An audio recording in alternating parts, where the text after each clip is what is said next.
2,400 na lang yung monthly niya pero may less 300 pesos pa. So nasa 2,140 na lang for 3 years. May makukuha ka ng pormadong Raider R150, Honda RS na 125 FI version. Down payment nila nasa 500, monthly 1,700, less 300 pesos ulit. So nasa 1,443 na lang for 3 years pa rin mga paps. May makukuha na rito Honda RS 125 FI version. Dito meron silang repo, mamaya yung monthly installment tsaka down payment sisilipin natin.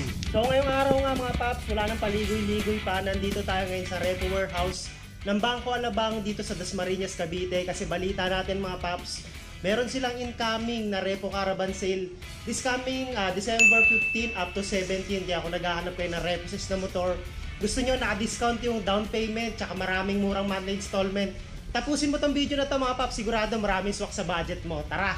Sa location, napakadali lang puntahan itong kanilang repo warehouse. Ipin mo lang sa Google Map or sa Waze, Mulabe Warehouse Rental, Dasmariñas, Cavite. Tapos itanong mo doon, pag nandun ka na, itanong mo kung saan yung repo warehouse ng Bangko Alabang, ituturo ka dito. So ito ang makikita mo, marami silang nakadisplay dito na motor. Pasok ka lang mga paps, huwag kang mahiya. Meron kang option dito na Honda RS na 125cc FI version na rin ito mga paps ha. So ito yung mga version ngayon ng RS na matitipid na sa gasolina. So sa down payment nito nasa 500 pesos lang, tapos sa monthly installment niya na 3 taon nasa 1,700. Pero ganun pa rin, may less 300 pesos pa rin siya. So nasa 1,443 na lang yung monthly installment niya for 3 years. Ang isyong napansin ko lang dito, itong kanyang gulong no? Madulas na to sa mga kalsada lalo pagkabasa. So kung naghahanap kayo mga paps ng gulong na budget meal tsaka maaasahan na trusted na, subukan mong gumamit ng Shipatar, or kung sakaling kukunin mo tong RS na to, try mo mag-message sa Shipa Philippines regarding sa sizes, kung anong klaseng tread type yung hinahanap. Marami tayo dyan available pang scooter tsaka mga ganitong motor, right? Message ka lang sa Shipa Philippines, tested ko na yun sa Mio Sportico tsaka sa Honda PCX ko, long ride, short ride, pang daily, okay na okay siya. So ayun, sa nagharap na Honda RS na 125, meron sila rito. Tapos dito meron sila rito ang Suzuki Smash na 115, pang harabas, pang daily, pang business, pwede rin to. Kung plano mo siya ipasok sa mga Lalamove, Grab, pwede rin to. So sa ganito mga paps, nasa 500 pesos down payment, nasa 1,600 naman monthly niya, ganun pa rin, less 300 pesos. So nasa 1,393 na lang mga paps, pwede na to. May makukuha ng motor dito. Sa lens niya, ayun yung lens nyo, ayun, sobrang detalyado ng loob. Sa kulay niya, napakaganda pa ng pagka-red niya, naka low profile na siya na gulong. Ang bangis na itsura niya, bumagay sa hulma ng kanyang kaha. So sa ganito, nasa 500 pesos lang din yung down payment.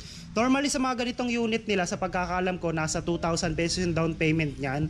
Pero since ngayon nakaka-caravan sale sila, yung mga dating 2,000 pesos down payment, nagiging 500 pesos na lang yung down payment niya. Tapos wala ka ng advance dyan, kumbaga yan na lang ilalabas mo. And then sa monthly installment niya, nasa 2,240. Pero ganun pa rin ha, may rebate pa rin na 300 pesos yan. So magmamanti ka na nasa 1,940 for 3 years mga paps. May makukuha ka ng Yamaha Mio Soul I na 125 na maangas. Tapos dito meron kang options pagdating sa mga maxi scooter. Meron sila rito Suzuki Bergman Street na 125. Ito bagsak presyo rin down nyo, 500 pesos na lang mga paps. Ganun pa rin, all in pa rin yan, pwede mo nang iwi yan. And then sa monthly niya ng 3 taon, nasa 3K na lang, less 500 pesos pa rin yan. So nasa 2,587 pesos na lang mga paps. May makukuha ka ritong sulit na Suzuki Bergman Street na 125. Ayan no, pang long ride, pwede rin to kung hanap mo literal na matipid sa gasolina. Ito sa larangan na scooter na 110cc, parang ito na ata yung pinakamatipid na scooter. So ito, 500 pesos yung down payment, nasa 2,100 yung monthly, less ng 300 pesos mga paps. So nasa 1,800 na lang for 3 years. Meron ka ng Honda Beat na 110 FI. Issue na pansin ko rito, ito kanyang signal light lens sa bandang kaliwa, medyo may basag na. Pero dito sa kanyang headlight lens, solid na solid. Meron na rin siyang barcode, so it means meron na siyang plate number. Gulong niya na aftermarket pero makapal-kapal pa to, pwede pa to. Tapos dito meron ulit ritong Honda Beat, 2,600 monthly, less 500, so nasa 2,100 na lang. Tapos sa down payment, nasa 500 pesos na lang. So ito meron ulit ritong Soul, nasa 2,800 na lang. Mio Sporty, ito tag 2,100 na lang yung monthly. Ang ganda pa nitong Sporty na to. Tsaka yung lens niya, no?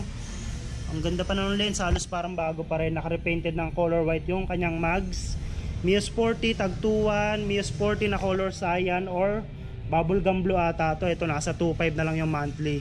Itong isa color black naman, kanina matte orange. Ito nasa 500 pesos down payment, 2.3 yung monthly pero may rebate na 300, so nasa 2,000 na lang monthly niyan. Ayan yung itsura ng Mio Soul line nila. Tapos dito meron sila ritong Honda Click na 150cc. Ito, tatlong 150cc na Click yung option mo rito. Ito, 5K yung down payment, 4.1 yung monthly, less ng 700 pesos. So kumpitin mo na lang mga paps ha, ganun na lang magiging monthly mo. Basta updated yung bayad mo. Ayan yung itsura ng Honda Click nila. And then dito another option mo pagdating sa Honda Click, ito mas mababa yung monthly nya, 2,000 pesos down payment, 3.7 yung monthly, less 700 pesos. So nasa 3,034 na lang monthly nya for 3 years. Color matte blue kung di ako nagkakamali, 150cc to eh. Ayan yung itsura nya. Sa lens nya okay din mga paps, konting motor wash lang to, pogi na uli. And then last option mo pagdating sa Honda Click nila na 150cc, etong isa na to, 5K yung down payment, 3.9 yung monthly, less 700. So nasa 3.7 na lang, 2K down tapos 3K na lang monthly. Saan ka pa? Di ka na makakita ng ganyan. Okay na yung Click na yan. 2,000 pesos lang yung down payment, tapos 3.2 monthly, ganun pa rin, less ng 500. So nasa 2.7 na lang monthly nyan. Ayan yung itsura nya. Tapos ito, may bagsak presyo rito ang Suzuki Raider R150 na carb type. Etong isa na to mga paps, nasa 5K yung down payment. Since yung mga ganito nga mga high end talaga, kaya medyo mataas yung down payment. Pero pagdating sa monthly mga paps, pamigay presyo na yung monthly nya. Nasa 2.4 yung monthly nya, less ng 300. So nasa 2,144, 3 years. Etong Raider R150 nila mga paps, naka rim set, tapos medyo may pagka low profile. Sa headlight lens nya, ayan yung itsura nya. And then sa parts, kompleto pa naman, wala nga lang siya nakalagay na side mirror. So okay na to, mababa na yung monthly nito, lalo kung okay yung makina. Good deal na yung mga paps. So sa mga ganitong unit, since mga high end to, nasa 10K yung down payment nila. Ayan o, tapos sa monthly installment nya, nasa 6,671 pero may rebate pa yun na 700. So more or less, nasa 5,971 na lang yung babayaran mo para dito sa unit na to ng 3 taon. So lahat ng computation na sasabihin natin ay computed siya for 36 months or 3 years. Nasa sa inyo na lang kung gusto nyo magtaas ng down payment, tsaka kung gusto nyo baguhin yung payment term ha. Wala lang nakalagay dito na cash price. So inquire nyo lang sa kanila kung magkano yung bentahan ng unit pagka pumunta kayo dito. Tapos sa inyo, pwede kayo mag-walk-in dito, pwede nyong kilatisin yan, pwede yung ikutan tong buong warehouse kung anong unit yung hinahanap nyo. So ayan yung itsura ng NMAX nila. So pagdating sa condition ng kaha nya, ayan no, kung napapansin nyo, napaka-solid pa nitong isa, napaka-gloss, tsaka detalyado pa yung kulay nya, and then ABS version siya. Pagdating sa gulong sa harapan, okay pa, makapal pa. Sa lens, di ka rin mapapaya, halos parang kumuha ka ng bago no? Solid. Sa mileage mga paps, hindi lang natin ito ma-check ha, since naka-digital panel to, wala kasi yung remote nya rito. So inquire nyo na lang ha. Sa naghanap na NMAX, ayan, repossess units, yung gulong nya pala sa likod, no? Medyo hindi na siya ganun kakapalan, pero pwede pa naman to. Mio Sporty carb type, ito nasa 500 pesos lang yung down payment. All in pa rin yan mga paps, kumbaga yan lang ilalabas mo para mauwi mo tong motor na to. And then sa monthly nya nasa 1.9, pero ganun pa rin, may rebate pa rin na 300 pesos.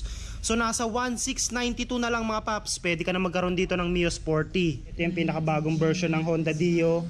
So sa ganito, nasa 999 pesos yung down payment, 2.3 yung monthly, less ng 300 pesos. So nasa 2,090 na lang monthly installment nya. Ayan no, etong Dio na to mga paps, halos parang bago pa rin siya. Ayan, ang ganda ng lens, sa kulay ng pintura okay pa, napaka-glossy pa ng pagka-red nya, walang fade, kompleto rin yung mga parts nya. So pagdating nga dito sa mga business type nila, meron sila rito Honda TMX na 125, meron din doon Supremo, mamaya sisilipin din natin. So sa ganitong unit, meron sila rito 999 pesos down payment, 1.9 yung monthly, less ng 300. So nasa 1.692 na lang monthly installment nya, color red.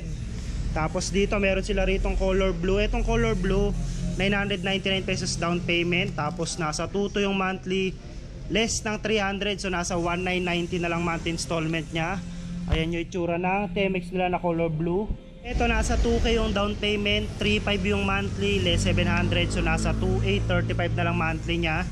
And then dito naman sa Barako nila na 175cc, Barako to kung di ako nagkakamali, nasa 2K yung down payment. Ayan, monthly nasa 4.4, ganun pa rin, may less pa rin siya na 500 pesos. So kumpitin mo kung magkano magiging monthly mo. Ayan yung itsura, parang bago pa tong Barako na to no? Solid sa gulong niya, wala kang masabi sa gulong nito, literal talagang napakakapal pa. Sa mileage, mababa pa, nasa 5K pa lang. So ito parang kumuha ka ng bago. And then meron ka ulit pagpipilian pagdating sa Suzuki Smash nila rito. Color black naman to ha. 500 pesos down payment, 1,700 monthly, less ng 300, so nasa 1,492 na lang magiging monthly installment nya. Ayan yung itsura, naka low profile na siya na gulong. So ayun, pili na lang kayo sa Smash nila ha. Marami tayong napasadahan dyan, pero parang pinakamura yung nasa dulo. Parang nasa 1,300 na lang yung monthly installment nya. Ayan yung mga options nyo pagdating sa mga Suzuki Smash nila. Paps, so meron dito tag 999 pesos down payment. Sa monthly may tag 27 pero may less 500, so nasa 2,200 na lang monthly nyan. Maganda nga rito, pwede kayong mamili. Tapos dito color matte orange naman, 999 down, 2,500 monthly, less 500, so nasa 2K na lang monthly nya. Ito medyo may gasgas nga lang yung front fender. Tapos gulong sa harapan, hindi na siya ganun kakapalan. Pero yun nga, kung naghahanap kayo ng murang gulong pero quality tsaka tested na sa performance, try mo gumamit dito ng Shipa ha. Message ka lang sa Shipa Philippines regarding sa prices. Tapos dito MIUI 125, ito nasa 2,100 na lang monthly.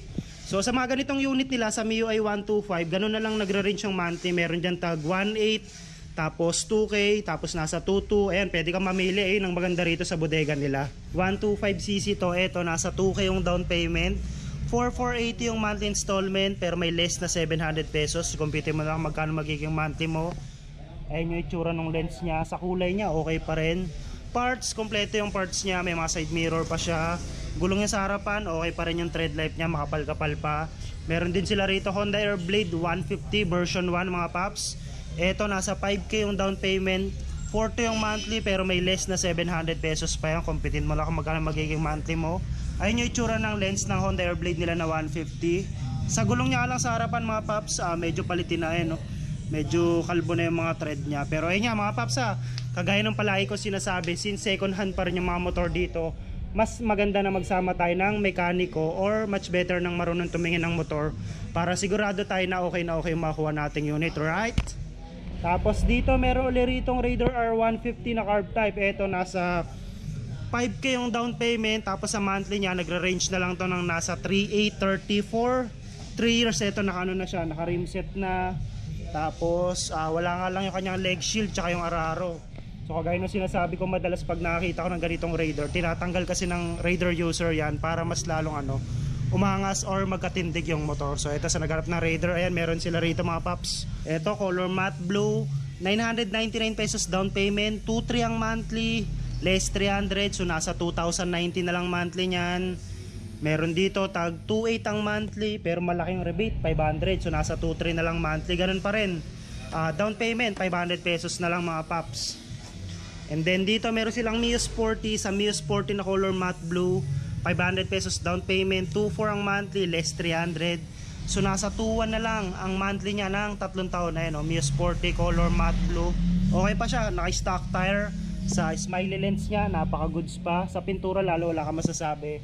Lalo sa headlight lens niya mga paps. So Stanley pa yan, original na headlight lens. Check na natin itong mga available Reposas Motorcycle dito sa warehouse ng Bangko Alabang dito sa Dasmariñas, Cavite. Kung naghahanap ka ng mga Reposas Motorcycle mga paps, hopefully itong video na to nakatulong sa'yo para mahanap mo yung hinahanap mong unit. And ayun nga pala mga paps, kung bago ka lang dito sa ating Facebook page tsaka YouTube channel, please don't forget to click like, subscribe, and then syempre follow mo na rin ha to keep you updated para sa mga susunod na Reposero vlog natin. Yun lang mga bossing, thank you for watching.